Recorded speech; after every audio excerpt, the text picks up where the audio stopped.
The millionaire's son collapsed with a heart attack in the middle of the busy street.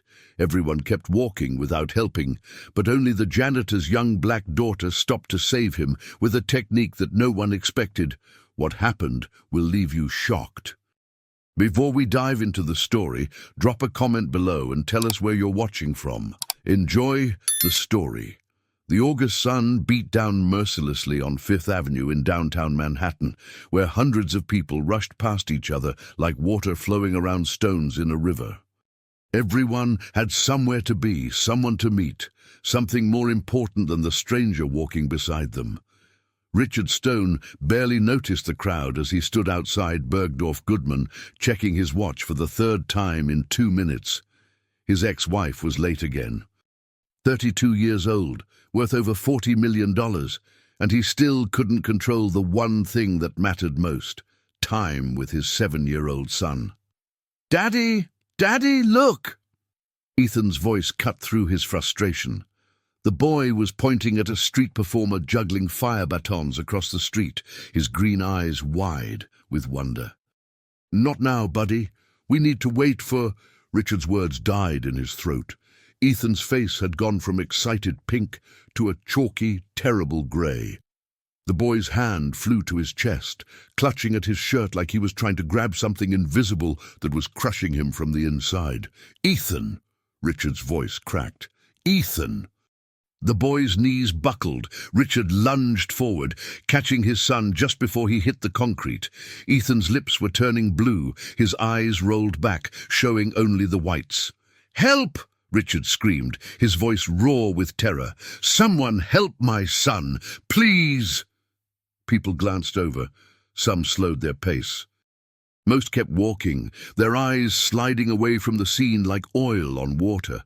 A few pulled out their phones, not to call 911, but to film. In a city of 8 million people, Richard Stone had never felt so utterly alone. "Call an ambulance!" he shouted at a woman in a business suit. She looked at him, looked at Ethan's limp body and hurried away, murmuring something about being late for a meeting. Ethan's chest had stopped moving. Richard's hands shook as he fumbled for his phone. His mind was white noise and panic. CPR. He should know CPR. Why didn't he know CPR? He was supposed to be smart, successful, in control. But his boy was dying in his arms, and he didn't know what to do. "Move, I can help him!" The voice was small, high-pitched, and so unexpected that Richard almost didn't process it. He looked up to see a little black girl in a faded yellow dress pushing through the crowd. She couldn't have been more than 9 years old, her hair pulled back in 2 neat braids, her sneakers worn thin at the toes. "Please, mister, let me help." She dropped to her knees beside them, her small hands surprisingly steady. "Sweetie, we need a doctor," Richard started, but the girl was already assessing Ethan with a focus that seemed impossible for someone so young. "He's not breathing. His heart stopped. I know what to do." Her voice was calm, certain. A man in an expensive suit laughed sharply. "You've got to be kidding. That's a child. Someone get her away before she makes it worse." The girl ignored him. She positioned her hands on Ethan's chest, her small brown hands against his pale skin, and began compressions, her whole body weight pushed down with each thrust. 1, 2, 3, 4, she counted quietly, her face set with determination. More people had stopped now, forming a circle. Some were recording. Others whispered to each other. "This is insane," a woman muttered. "Someone stop her. Where are her parents? She's just a baby herself." But Richard found himself frozen, watching this tiny girl working with the precision of someone who had done this before. 30 compressions, then she tilted Ethan's head back, pinched his nose, and gave 2 rescue breaths. Someone in the crowd actually laughed. "Like that's going to work." The girl didn't even flinch. She went back to compressions. 30 more. 2 more breaths. Her arms had to be burning, but she didn't stop. Sweat dripped down her face. Her breathing was labored, but her hands never faltered. "Come on, Ethan," she whispered between compressions. "Come on, you can do this. Breathe." Richard stared at this child, this stranger who had stopped when everyone else had walked by, who had the courage to try when grown adults had turned away, who believed she could save his son when he had been paralyzed by fear. "Who are you?" he whispered. She glanced up for just a second, and he saw tears mixing with the sweat on her face. "My name's Maya, and I'm not giving up on him." She bent down for another rescue breath, and that's when Ethan's chest suddenly heaved. He gasped, choked, and drew in a desperate, rasping breath. The crowd erupted in shocked exclamations. Someone shouted that they'd called 911. Maya sat back on her heels, her whole body trembling now that the adrenaline was fading. Ethan's eyes fluttered open, confused and frightened, but alive, breathing. His color was already starting to return. Richard pulled his son close, tears streaming down his face. "You're okay. You're okay." He looked at Maya, this impossible little girl with scraped knees and a second-hand dress who had just saved his son's life. "How did you—" But before Maya could answer, a familiar voice cut through the crowd. "Maya, Maya, where are you? Baby, where'd you go?" Yubai, a man in a grey maintenance uniform, pushed through the gathered people, his face etched with panic. He was a tall black man in his late 30s, his work boots scuffed, his name tag reading James Maintenance, barely visible on his shirt. When he saw Maya kneeling on the ground, his panic turned to confusion, then to something that looked like understanding mixed with pride and fear all at once. "Dad," Maya said quietly, her voice finally shaking now. "Dad, I had to help. He wasn't breathing." James knelt beside his daughter and pulled her into his arms. "I know, baby. I know you did." Richard watched them, this janitor, no, this father, holding his brave daughter, and something in his chest cracked open. He knew this man, not personally, but he'd seen him. How many times had James cleaned Richard's office building? How many times had Richard walked past him without really seeing him? And this man's daughter had just saved Ethan's life. The wail of sirens was getting closer, but Richard couldn't take his eyes off Maya and her father. The crowd was starting to disperse now that the drama was over, already pulling out their phones to share their videos, to tell their friends about the crazy thing they'd witnessed. But Richard knew he would never forget this moment. This little girl, with hands that wouldn't quit and a heart brave enough to stop when the whole world kept walking. He just didn't know yet how much this moment would change everything, or what it would cost them all. The ambulance ride blurred past in flashing lights and urgent voices. Richard gripped Ethan's hand, unable to process what had just happened. His son had nearly died on a crowded street while hundreds of people walked by. At Mount Sinai Hospital, doctors whisked Ethan away immediately. Richard stood alone in the waiting room until he heard a familiar voice, "Mr. Stone." James approached with Maya beside him, both still wearing the fear of the afternoon on their faces. "I wanted to check on your son," James said quietly. Maya was worried. Richard stared at this man he'd never really seen before. "How did she know what to do? She's just a child." Maya looked up at her father, seeking permission. James nodded. "My little brother Marcus has a bad heart. He was born with it," Maya explained softly. "The doctors taught me CPR when I was 7. Marcus had an episode 2 years ago at the park. I had to do compressions until the ambulance came." Richard felt something crack in his chest. This 9-year-old had been trained to save lives at 7. She'd carried that burden while he'd been teaching Ethan table manners. "Where's Marcus now?" Richard asked. "With our neighbor. He can't be left alone. Ever." James's voice was tight. Before Richard could respond, Dr. Andrew Chen emerged in blue scrubs. "Mr. Stone, we need to talk." Richard gestured to James and Maya. "They saved him. They can hear it." Dr. Chen led them to a consultation room. Your son is stable, but we found something serious. Ethan has hypertrophic cardiomyopathy. His heart muscle is abnormally thick. It can cause sudden cardiac arrest. He'll need surgery and lifelong monitoring.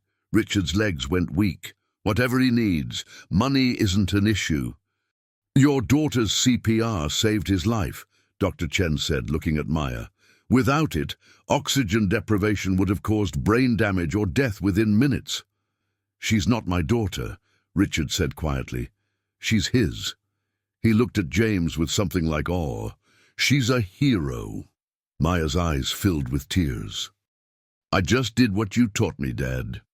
Marcus has the same condition? Dr. Chen asked sharply. James nodded, his jaw tight. Diagnosed at birth. He needs surgery too, a septal myectomy. They've recommended it for 2 years, but... He stopped, the silence saying everything. Surgery like that cost hundreds of thousands of dollars. Money a maintenance worker didn't have. Dr. Chen's pager beeped. Excuse me. Alone with James and Maya, Richard felt the weight of injustice pressing down. This little girl had saved his son. Her brother was dying because the world was unfair. James! Richard started. Please don't! James held up his hand. I see where this is going. We manage. We've always managed. Your daughter saved my son's life. That wasn't a transaction, Mr. Stone. That was Maya being who we raised her to be. James's voice was firm. We don't need charity. Maya tugged her father's sleeve. Dad, can I visit Ethan tomorrow to make sure he's okay? James softened. If Mr. Stone says it's all right. Please come, Richard said. Ethan should know who saved him. After they left, Richard pulled out his phone and called his assistant. Jennifer, find out everything about James Davis. Works maintenance in my building, his family situation, his son's medical needs. Keep it quiet. He stared at his phone. He didn't know what he was going to do, but he knew he owed this family a debt he could never repay. What he didn't know was that trying to help would nearly destroy them all. 3 days later, Maya arrived at the hospital with a hand-drawn card showing 2 stick figures under a rainbow. I made this for you, she told Ethan shyly. You're the girl who saved me. Ethan took it carefully. Dad told me everything. Are you feeling better? Maya pulled up a chair like they were old friends. Yeah, but they say I can't play soccer anymore. The doctor says my heart is different. Ethan's voice was small. Maya took his hand. My brother Marcus has a heart like yours. It makes you special. You just have to be smart about things. Richard watched this 9-year-old comfort his son with more wisdom than he'd managed in 3 days. His ex-wife Sarah stood beside him, her designer handbag clutched tight. That's her, Sarah whispered, the janitor's daughter. The word made Richard flinch. His name is James. He's raising 2 children alone. His son has the same condition as Ethan. Sarah watched the children laugh together. That's why she knew what to do. Richard approached James, who stood uncomfortably near the door. I've been thinking, Mr. Stone. I know where this is heading, James interrupted. You want to help Marcus. But I've worked 10 years to keep my family afloat without handouts. I won't start now. 10 years? Richard's memory clicked. He'd bought the Fitzgerald building 10 years ago. I started the week you took ownership, James confirmed. You came through on inspection day. I was cleaning the lobby. You walked right past me like I was part of the tile pattern. The words hit Richard like a slap. I'm sorry, I've been blind. Most people are, James replied quietly. But what happened doesn't change anything. I do my job. We go home. That's how it works. Daddy, Maya called. Ethan says maybe we can be friends, can we? Both fathers looked at their children giggling together over a video. Of course, baby, James said. Sarah approached, extending her hand. I'm Sarah Stone, Ethan's mother. Your daughter is extraordinary. She did what needed doing, James replied. We taught her to help people. Sarah pulled out her checkbook. "Please let us do something.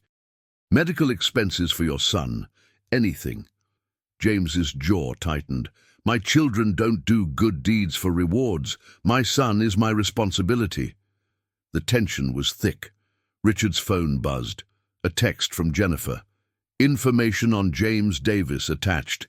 His situation is worse than you thought." Richard excused himself and read the report in the hallway. What he found made his blood run cold. James Davis, 38, widower. Wife Angela died 3 years ago from breast cancer after insurance denied treatment. Medical debt, $180,000. Son Marcus, 5, needs surgery costing $250,000, $300,000. Insurance covers 40%. Current income, $32,000 year. Rent, $1,400 month. Richard leaned against the wall. This man was drowning. His daughter had saved Ethan while carrying the weight of her brother's condition and crushing debt. Pride didn't perform heart surgery. Pride didn't save dying children. Richard made a decision. He just didn't know yet how high the price would be. Richard couldn't sleep. For 3 nights, he stared at ceilings, seeing Maya performing CPR, seeing James's worn boots, seeing Marcus, a boy he'd never met, living on borrowed time. On the 4th morning, Richard drove to the Fitzgerald building before dawn and found James in the basement maintenance room. "Mr. Stone?" James looked up, startled. "Is something wrong?" "I came to talk, away from everything else." Richard showed him his phone. "In 10 years, you've never taken a sick day, never been late, never asked for a raise." "I do my job. That's what a man does." "You're invisible to me," Richard said bluntly. "To everyone. We walk past you, work in spaces you clean, never think about who makes it possible. I'm ashamed. What do you want from me?" "I want you to let me help Marcus." "I already said no." "I know your wife died because insurance wouldn't pay. I know you're drowning in debt. I know Marcus needs surgery you can't afford." Richard's voice was intense. "Let me help. You looked into my family. You had no right." "You're right. But Maya saved my son and Marcus is dying, and I can help. The same surgeon operating on Ethan could operate on Marcus too." "I'm not taking charity," James said, his voice hard. "Then don't." Richard leaned forward. "What if I offered you a job? A real position in my company with a salary that lets you afford Marcus's surgery on your own terms. I need someone to head building operations, $85,000 a year plus full medical coverage. Is that charity or is that earning your son's surgery?" James stared, speechless. "Why now? Why not when my wife was dying? Why wait until your son needed saving?" The question was devastating. Richard had no good answer. "Because I was blind," he said finally. "I can't change the past, but I can offer you a future. Not because of Maya, because you've earned it. 10 years of earning it." James was quiet for a long time. "I want it in writing, contract, official. And I start at the bottom. I learn the business, I prove myself. If I fail, you fire me." "Agreed." James extended his hand.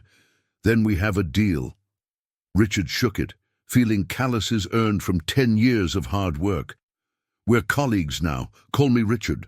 That's going to take some getting used to." That evening, Richard made the call to Dr. Reynolds' office.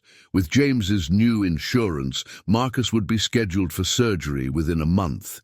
He thought about Maya carrying adult responsibilities, about James working invisibly for a decade, and he wondered how many other invisible people he'd walked past. He pulled out his laptop and began an email to his senior staff. Subject, "Understanding Our Foundation." It was a small start. What Richard didn't know was that his decision had set into motion events that would shake his world. Not everyone was happy about a janitor moving up. 2 weeks later, Maya sat beside Ethan's bed, both coloring. Ethan's surgery was in 3 days. He was nervous. "Does it hurt?" Ethan asked. "The surgery. Marcus says it's scary before, but then you sleep, and when you wake up it's over. You're sore, then you feel better. Maya chose a red crayon. He's getting his surgery next week. Same doctor as you. Really? We'll both have bionic hearts. Maya giggled. That's what Marcus calls it too. Richard watched them, marveling at their friendship. James stood beside him in new business casual clothes. How's the new job? Overwhelming, James admitted. Yesterday, I sat through a 2-hour meeting about HVAC protocols, understood maybe half. You'll catch up. Richard's phone rang. Jennifer. Richard, we have a problem about James. I'm at the hospital. Can it wait? No, it's bad. 20 minutes later, Richard stared at social media posts in Jennifer's office, images of Maya performing CPR on Ethan, but with ugly captions. Gold digger in training, kid saves millionaire's son. How long before daddy cashes in? Fake hero, convenient the janitor's kid knew who to save. White millionaire hires black janitor after kid saves son. Totally not a payoff. 50 posts, hundreds of comments. Someone had found James's new position. They'd twisted the narrative into something mercenary. Who started this? Richard demanded. It's spreading fast. TMZ picked it up. They're calling it the hero for hire scandal. Maya is 9 years old. There's more. Jennifer showed another document. Someone contacted CPS claiming James exploits his children for financial gain. They've opened an investigation. That's insane. And your board received an anonymous letter questioning your judgment. They want you to reverse the hiring. Tell the board to go to hell. Richard, James's financial records are public. People are saying he manufactured the situation, that Maya was taught to target wealthy victims. She's a child who performed CPR.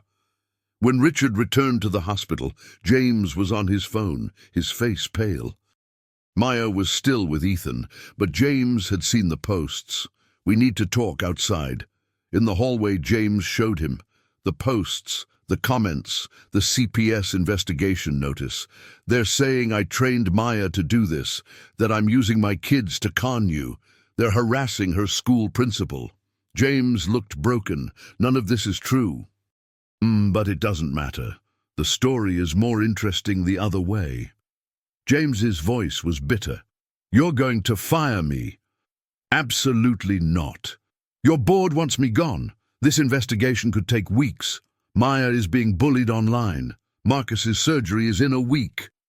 James's voice shook. I can't let pride hurt my children. Fire me. I'll go back to maintenance. Let this story die. James, no. It's not your choice. These are my children. James finally cracked. I'll do whatever it takes to protect them, even if that means swallowing pride and going back to being invisible. At least then we were safe. James, please, you've done enough. James collected Maya and left. She looked back at Ethan, confused and sad. Richard stood alone, surrounded by beeping machines, realizing that trying to do right had destroyed a man who deserved better. And Marcus's surgery was a week away, with insurance from a job James was about to lose. Richard didn't sleep for 3 days. He fought the board, consulted lawyers, made calls. But it was like stopping a flood with bare hands. Everyone had advice, no one had solutions. On the 4th day at 3 a.m., his phone rang. Mr. Stone? Maya's voice was young, frightened. This is Maya. Marcus, something's wrong, really wrong. Dad called 911, but I'm scared. Please come. What hospital? Mount Sinai, please. Richard made it in record time. Maya sat in the waiting room in pajamas, eyes red from crying. Tell me what happened. Marcus woke up saying his chest hurt. Then he collapsed. His lips turned blue. Dad did CPR and the ambulance came, but what if he doesn't wake up? Richard pulled her into a hug. They found James in a consultation room with Dr. Reynolds and an emergency cardiologist. Richard, you shouldn't be here, James said. Yes, I should. Dr. Reynolds spoke carefully. Mr. Davis, Marcus's heart is failing. He had a severe arrhythmia. We need to operate immediately tonight, or we'll lose him. Tonight? James panicked. The surgery was next week. Insurance authorization. If we wait for authorization, your son will die. I don't have $300,000. I just lost my job. James's voice cracked. It's done, Richard said. I've authorized payment. The surgery is covered. I told you I didn't want charity. I don't care what you want. Your son is dying. Maya spoke, her voice broken. Daddy, please, I can't lose Marcus too, not like Mummy. Something in James shattered. He nodded. Okay, save him. As the medical team prepared, they moved to the family waiting area. James sat with his head in his hands. Maya curled beside him, crying silently. I'm sorry, James said hoarsely, for being too proud, for refusing help, for almost letting my son die because I was stubborn. You have nothing to apologize for. Yes, I do. Angela told me pride would be my downfall. James's voice broke. She needed experimental treatment 3 years ago, $200,000. I tried everything, but refused to ask for help from people who'd ignored us. I told myself it was dignity. It was pride. And she died. Maya pressed closer, crying. I watched my wife die because I was too proud to beg. I almost did the same to my son. James looked at Richard with agonized eyes. You offered me a way out. I was about to throw it away because of what people said online. My pride mattered more than Marcus's life. He looked at Maya. Baby, I'm sorry. I don't care what they say, Daddy. I just want Marcus okay. They waited. Hours passed, sun rose, hospital shifts changed.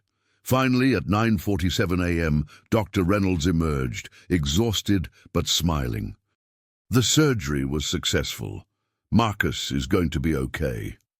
James made a sound barely human, relief, joy, grief mixed together. Maya cried. Richard's vision blurred. We repaired the defect. He'll need monitoring and medication, but his prognosis is excellent. He should live a normal, active life. When they finally saw Marcus in recovery, the little boy opened his eyes groggily.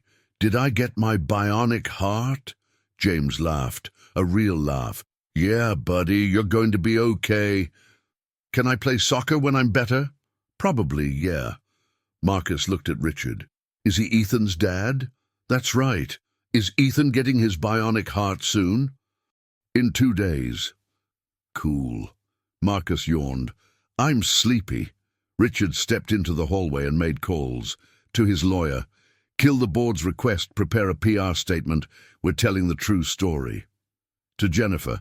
Set up a meeting with insurance. I want a fund for employees facing medical crises. By the time he finished, he'd committed $5 million to programs that would help families like James's. When he returned, James looked up. Thank you for being here, for caring, for seeing us. I'm the one who should be thanking you. Your family taught me what matters. Maya smiled. When Marcus and Ethan both have bionic hearts, can we have a party? That's a promise. What Richard didn't know was that someone had been making plans to ensure James never got his chance. Someone who believed janitors should stay in basements, that invisible people should stay invisible, and that the natural order must be maintained at any cost. The battle for Marcus's life was won, but the war for James's future was just beginning. 2 days after Marcus's successful surgery, Ethan was wheeled into the operating room. Richard held his son's hand until the anesthesia pulled him under, watching those green eyes flutter closed with a whispered, I love you, Dad. The 6-hour wait was torture. Sarah paced the family room, checking her phone compulsively. Richard sat motionless, replaying every moment since that day on Fifth Avenue. How close he'd come to losing everything that mattered. Maya and Marcus arrived with James around hour 4. Marcus was in a wheelchair, still weak but smiling. He wore a superhero cape Mrs. Patterson had made him, bright red with a lightning bolt. For Ethan, Marcus explained, holding up a matching cape. So when he wakes up, he knows he's a superhero too. Richard felt tears sting his eyes. He's going to love it. While they waited, Richard noticed a man in an expensive suit watching them from across the room. Mid-50s, silver hair, cold eyes. He was reading a newspaper, but his attention kept drifting to James and the children. Something about him made Richard uneasy. Finally, Dr. Reynolds emerged, still in scrubs. The surgery was perfect. Ethan's going to be fine. Relief crashed over Richard like a wave. Sarah burst into tears. Maya and Marcus cheered, and James clapped Richard on the shoulder with genuine joy. The man with the newspaper stood and walked away without a word. Later, when Ethan woke in recovery, wearing his new cape, groggy but smiling, Marcus wheeled himself over. "We're bionic heart brothers now." "Cool," Ethan mumbled, still foggy from anesthesia. "Can we really play soccer?" "Doctor says we have to wait, but yeah, eventually." Marcus grinned. "We're going to be okay." Richard watched the two boys, one white, one black, both survivors, both innocent of the ugliness the world had tried to paint around their families, and felt something fundamental shift in his chest. This was what mattered, not buildings or money or empire, this. As James prepared to take Marcus home, Richard pulled him aside. "When are you starting the new position?" "Monday. If you still want me after everything that happened. I never stopped wanting you. The board can complain all they want. You earned this." Richard paused. "But James, be careful. Someone orchestrated that social media attack. Someone wanted to destroy you. They might try again." "Let them try," James said quietly. "I've got too much to fight for now." What neither of them knew was that the man with the newspaper had been listening. His name was Victor Harrington, and he was Richard's senior vice president of operations, the position James was about to take over. And Victor had no intention of letting a janitor replace him. Monday morning, James arrived at Stone Properties headquarters wearing his first real suit. Grey, off the rack from Macy's, but pressed and professional. His hands shook as he entered the executive floor. Jennifer, Richard's assistant, greeted him warmly. "Welcome." "Let me show you to your office." The office was smaller than Richard's, but still larger than James's entire apartment. Windows overlooking Manhattan, a real desk, a nameplate that read, "James Davis, Director of Building Operations." "Richard wants you to shadow Victor Harrington this week," Jennifer explained. "He'll teach you the systems before he transitions out." James's stomach dropped. "Transitions out?" "He's being reassigned. Didn't Richard tell you? You're taking his position." "No." Richard hadn't mentioned that. James had assumed this was a new role, not a replacement. He was taking someone's job. Victor arrived 5 minutes later, his smile cold and professional. "James, welcome. I understand you're here to learn from me before I'm pushed aside." "I didn't know." "Of course you didn't. Richard probably painted this as a promotion for me, moving to special projects." Victor's laugh was bitter. "I've run operations for 15 years. Built this division from nothing. Now I'm being replaced by someone who doesn't know the difference between EBITDA and HVAC." James felt heat rise in his face. "I'm willing to learn." "I'm sure you are. Come on, let me show you what 15 years of experience looks like. Try to keep up." The next 8 hours were brutal. Victor spoke in acronyms and jargon James didn't understand, moving through presentations at lightning speed. He asked technical questions James couldn't answer, made references to systems James had never heard of. By lunch, James felt like he was drowning.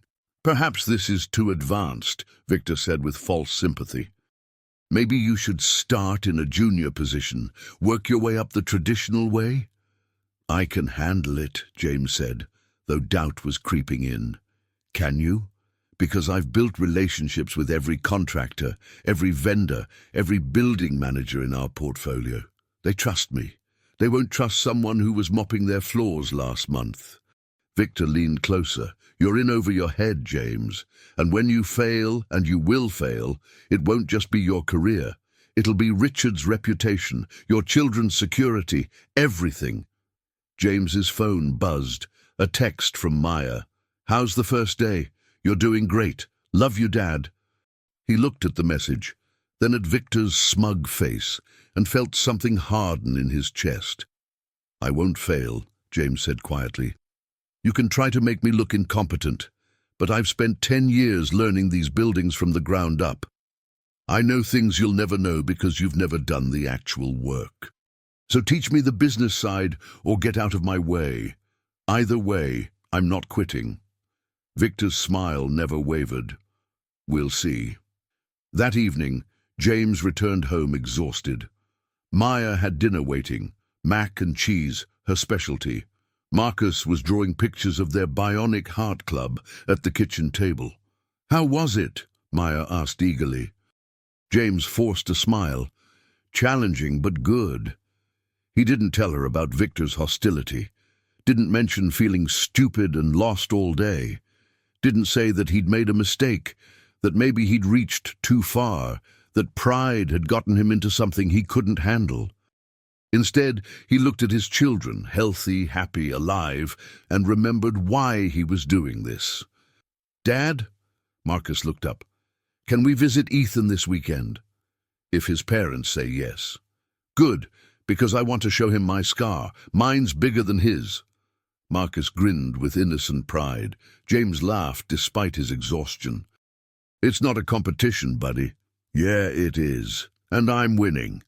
Later, after the kids were asleep, James sat at the kitchen table with files Victor had given him. Hundreds of pages of contracts, budgets, operational procedures. He understood maybe a quarter of it. His phone rang. Richard. How was the first day? James considered lying, saying it was fine, but he was tired of pretending. Victor hates me. I'm in over my head. I don't know if I can do this. Victor is threatened because you're better than him, Richard said firmly. He spent 15 years managing from an office. You've spent 10 years actually making buildings work. Give it time. What if I fail? Then we figure it out together. But James, you won't fail. I've watched you keep your family together through impossible odds. Running a division is easy compared to what you've already survived. After they hung up, James stared at the files again. Richard believed in him. His children believed in him.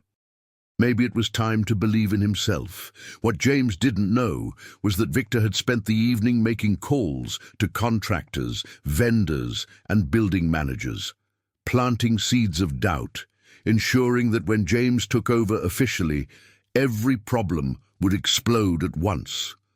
Victor had built his empire carefully, and he would destroy James before letting it go. 3 weeks into James's transition, the problems started. First, the HVAC system in the Midtown property failed during a heat wave. Tenants complained. The contractor James called, recommended by Victor, quoted triple the normal price and said it would take 3 weeks. Victor would have had this fixed in 2 days, the building manager told James coldly. Then the security system glitched in the downtown building. Alarms went off at 2 a.m. for 5 straight nights. Residents threatened to break their leases. James couldn't figure out the new digital system Victor had installed. Maybe we need someone more experienced, the board member suggested during a meeting. Next, 3 contractors suddenly refused to work with Stone Properties, claiming communication issues.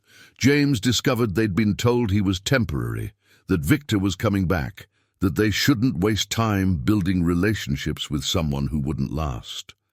Richard defended him publicly, but James could see the doubt creeping in. This wasn't going well. Then things got personal. James came home one evening to find Maya crying at the kitchen table, her laptop open to a new social media attack.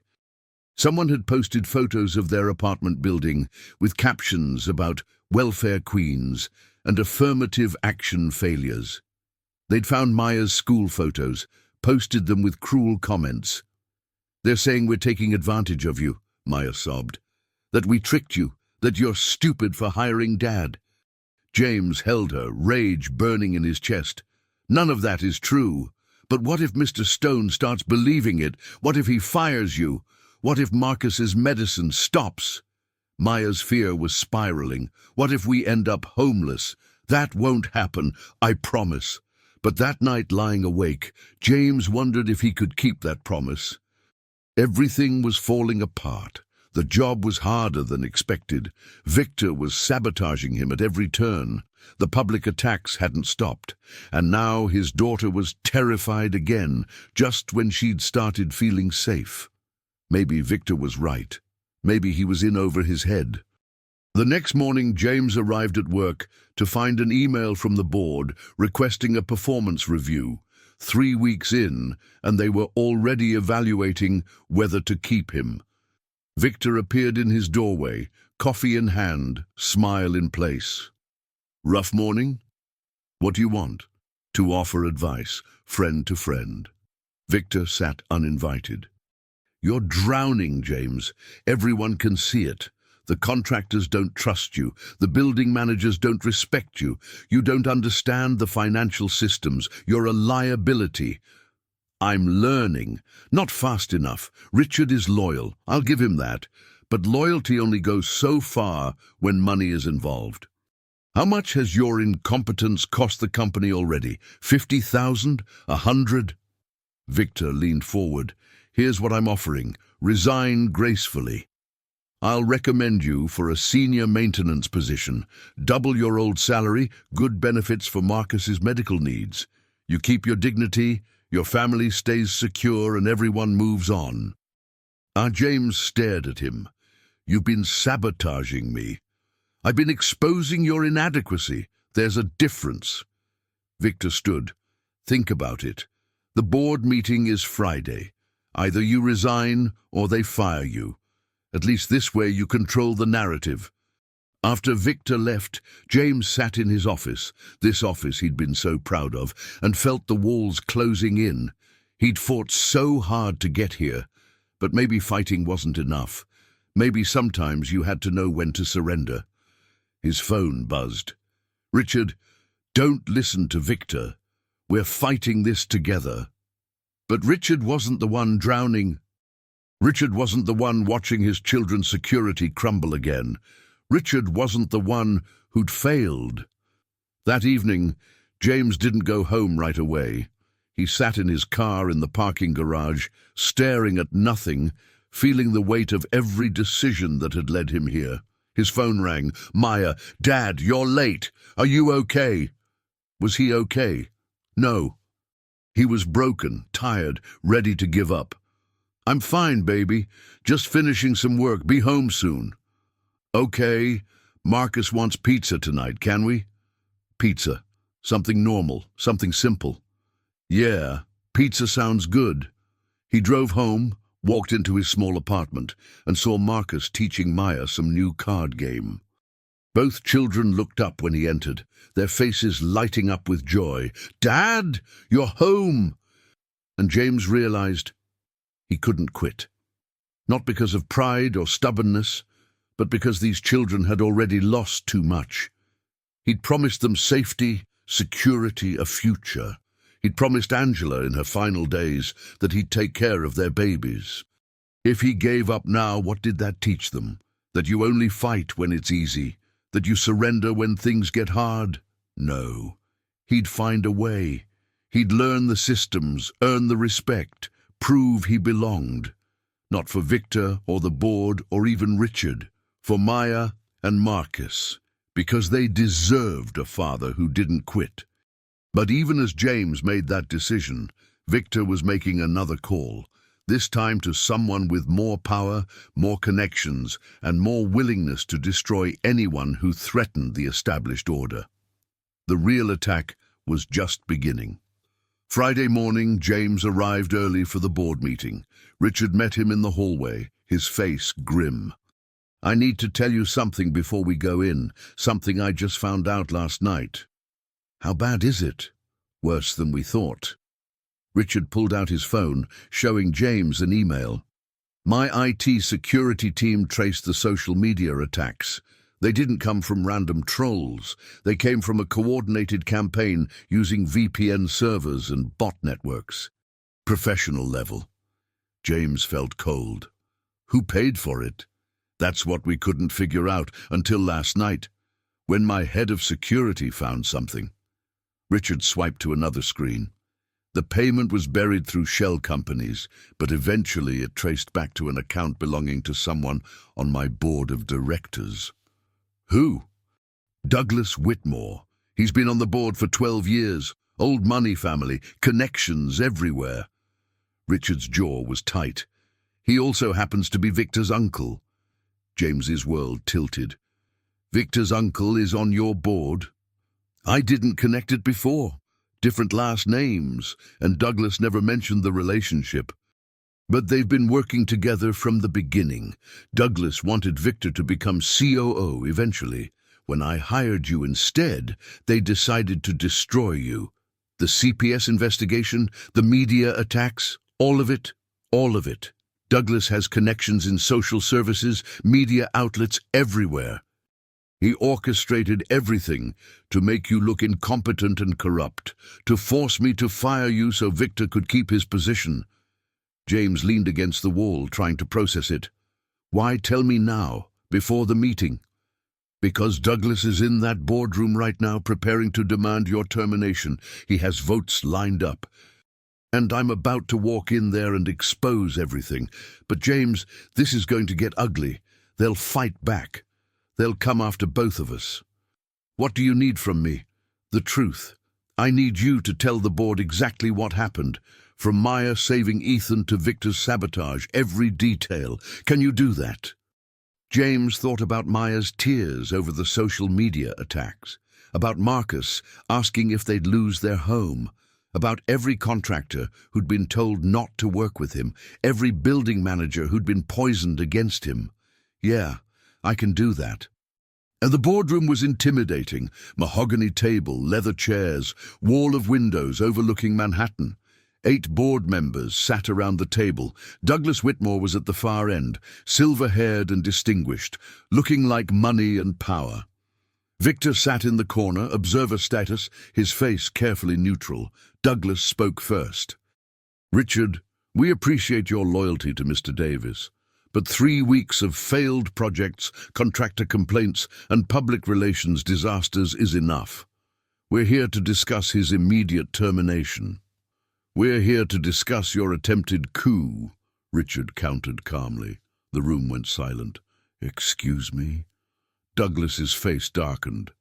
Richard opened his laptop, projecting emails onto the screen. These are payment records, showing you funded a coordinated social media attack against James and his daughter. Here's evidence you contacted CPS with false allegations. Here's communications between you and your nephew Victor, planning how to sabotage James's transition. Faces around the table shifted from confusion to shock. One board member leaned forward, reading the screen. Douglas, is this true? This is fabricated nonsense. It's all documented and verified by our security team, Richard continued. You've been using your position to run a personal vendetta because I promoted someone over your nephew. You've harassed a 9-year-old child. You've filed false reports with government agencies. You've committed fraud and possibly criminal conspiracy. Victor stood abruptly. This is a witch hunt. Sit down, Richard said coldly. You're fired. Security is waiting outside to escort you out. You can't fire me without board approval. I can fire you for cause: sabotaging company operations, violating employee policies, conspiracy to defraud. I have documentation on everything you've done for the past 3 weeks. Get out. Victor's face went red, then white. He looked at his uncle, who sat frozen. Then he walked out, slamming the door. Douglas tried to regain control. Richard, you're emotional. You've become too personally involved with this man and his family. We need to think about what's best for the company. What's best for the company is removing board members who abuse their power. Richard looked around the table. I'm calling for an emergency vote. Douglas Whitmore needs to be removed from this board immediately. You can't do that. I can, actually. Company bylaws state that evidence of fraud or criminal activity is grounds for immediate removal, and everyone in this room just saw the evidence.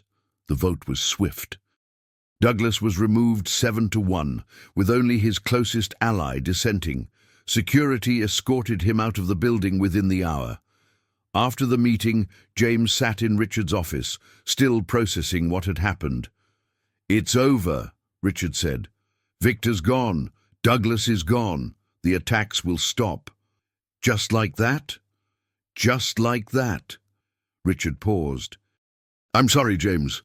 I should have seen it earlier, should have protected you better." "You protected me when it mattered."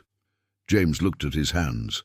"But I need to know, am I actually good at this job, or am I only here because of what Maya did?" Richard met his eyes. "You're here because you earned it.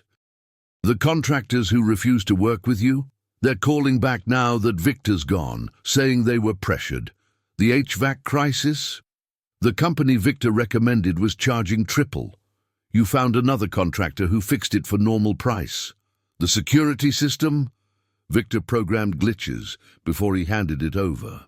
You've been managing crisis after crisis that was engineered to make you fail, and you handled them. I didn't feel like I was handling them. That's because you're learning. But James, in 3 weeks, you've dealt with more disasters than most managers face in a year, and you kept showing up. That's what matters. James felt something unknot in his chest. So what happens now? Now you do the job, learn the systems, build relationships, prove that I was right about you. Richard smiled. And we have a bionic heart party to plan. Maya and Marcus won't let us forget. That evening, James told his children everything, edited for their ages, but honest. About Victor's sabotage, about Douglas's attacks, about how it was over now. "So the mean comments will stop?" Maya asked hopefully. "They should, and if they don't, we know how to fight them now." Marcus was more interested in other things. "So you're keeping your job?" "Yeah, buddy, I'm keeping my job." "Good. Because I told Ethan you're going to be the boss of all the buildings someday. I can't have my dad be a liar." James laughed, really laughed, for the first time in weeks. "I'll do my best not to make you a liar." That night, after the kids were asleep, James stood at his kitchen window, looking out at the Queen's skyline.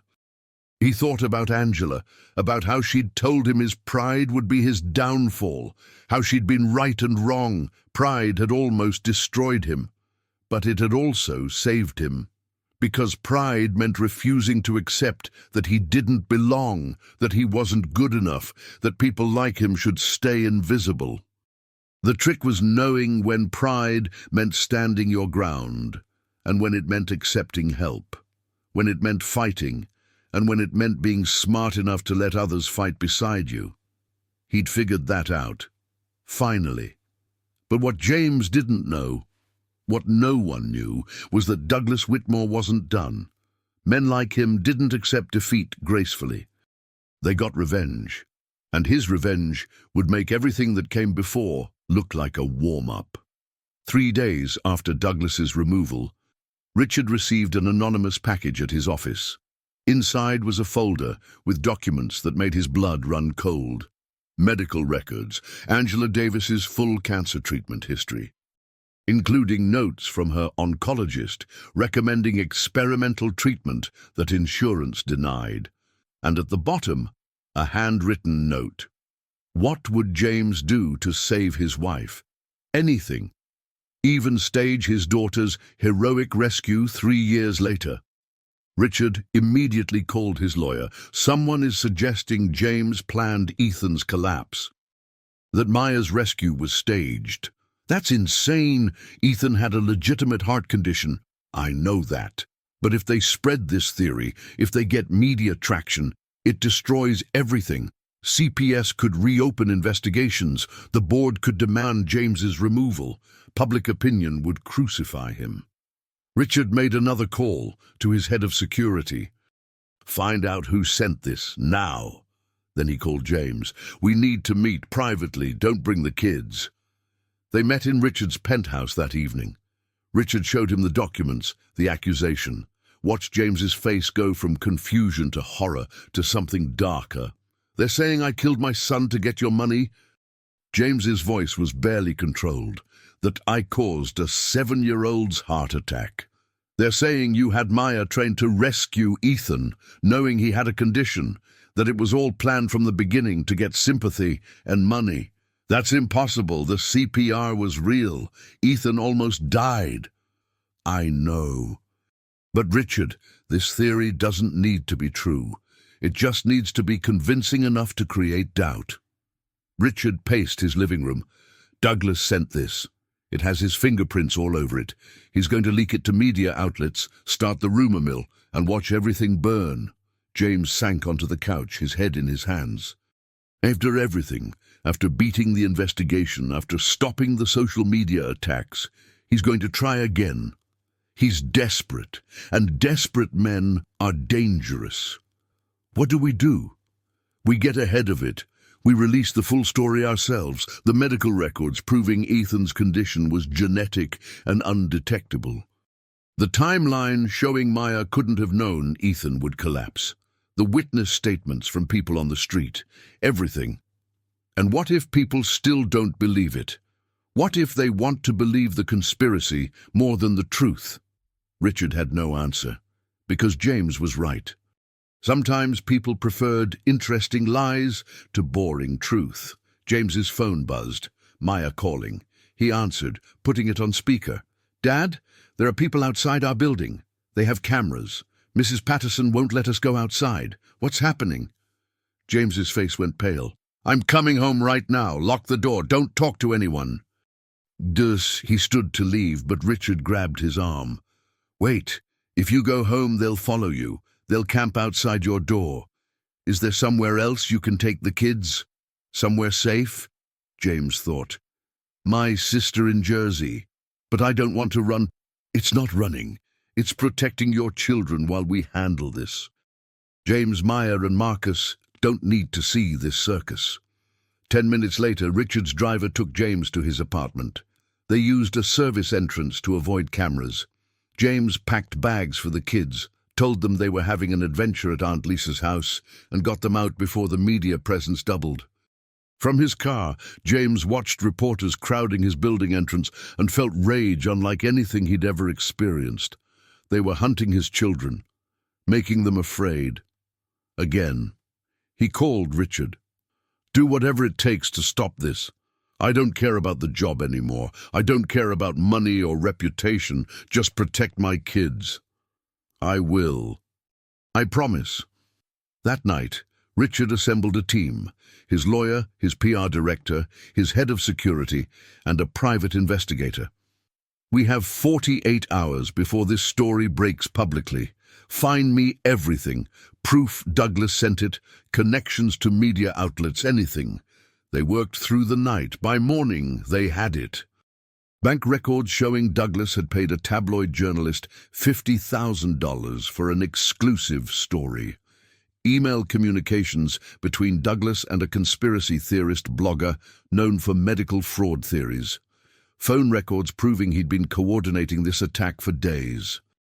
Better yet, the private investigator found something explosive. Douglas had a history of this.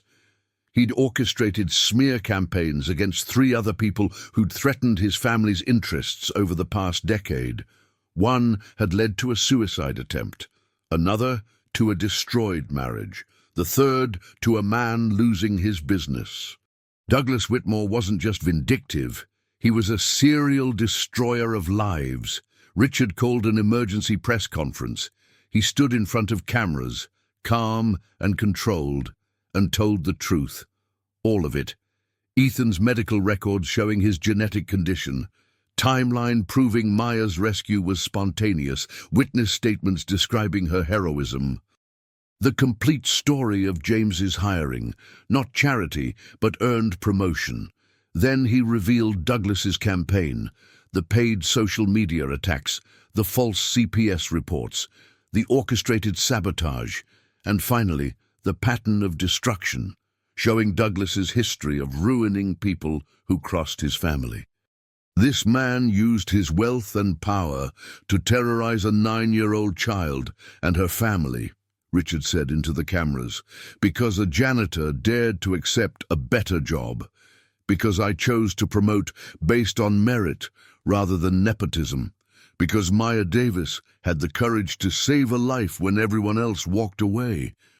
If we let people like Douglas Whitmore weaponize wealth against good people, we're all complicit. I'm done being complicit. The press conference went viral. Within hours, other victims of Douglas's schemes came forward with their stories. The tabloid journalist who'd taken his money got fired and publicly apologized. The conspiracy blogger's website got taken down. Public opinion, which had been primed to destroy James, swung hard the other way. People were furious at Douglas, sympathetic to James's family. Maya became a hero again, the right way this time, for the right reasons. 2 days later, James brought his children home. The reporters were gone. In their place were gifts, teddy bears, cards, flowers, left by strangers who wanted to apologize, to show support, to make amends. Maya read some of the cards, tears in her eyes.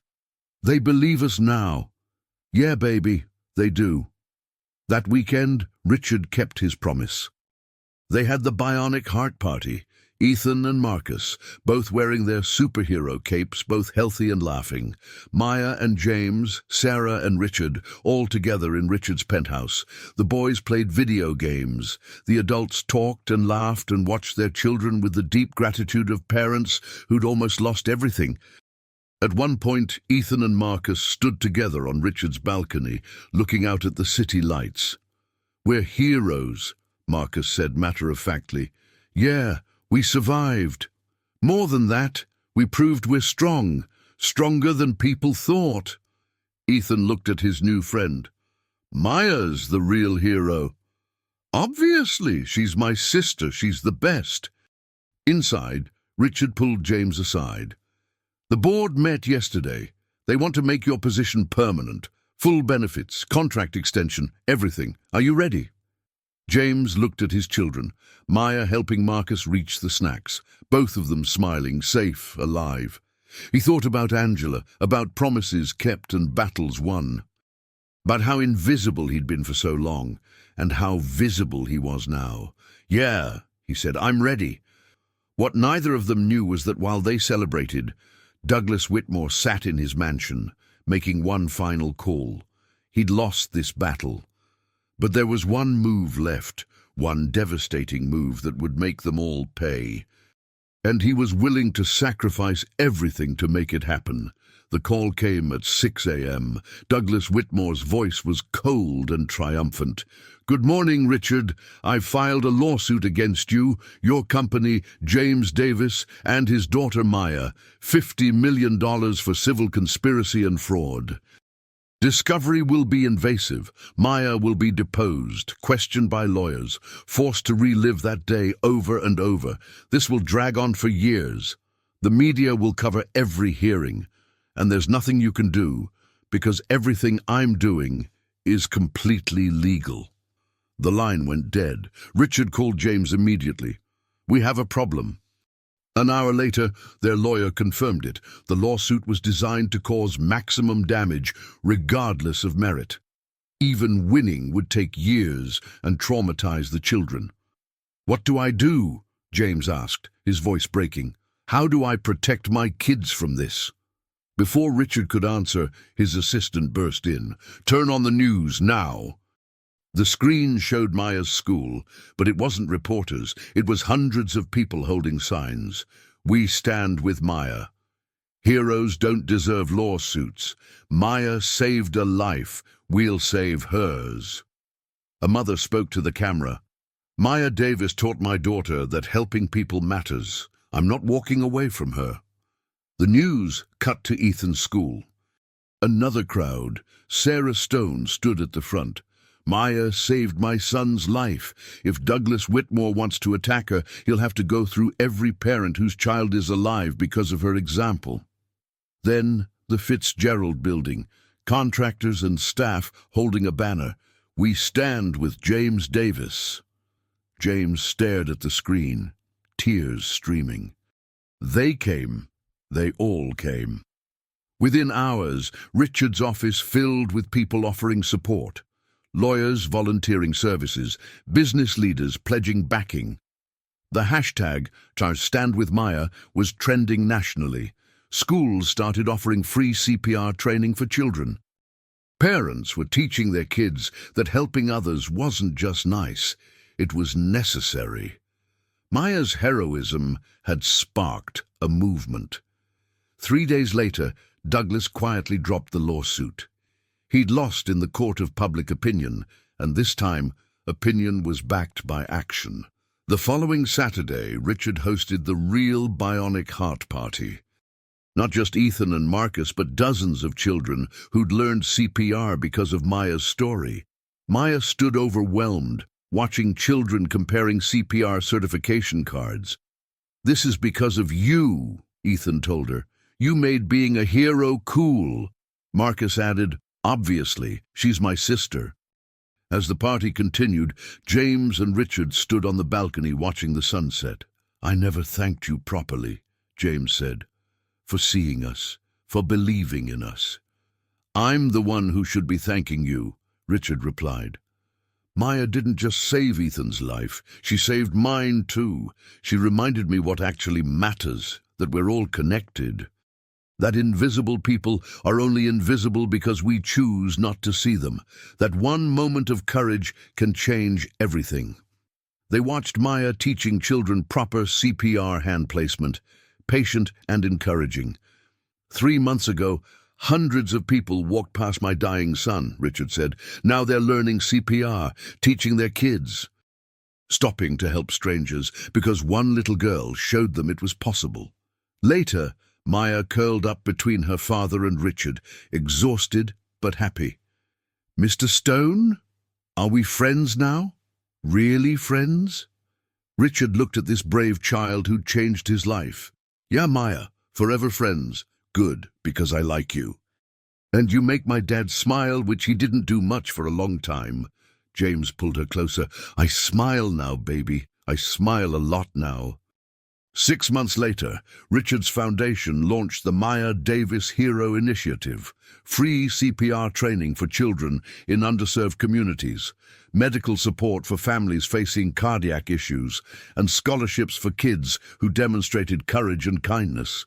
James thrived in his role, earning respect through competence.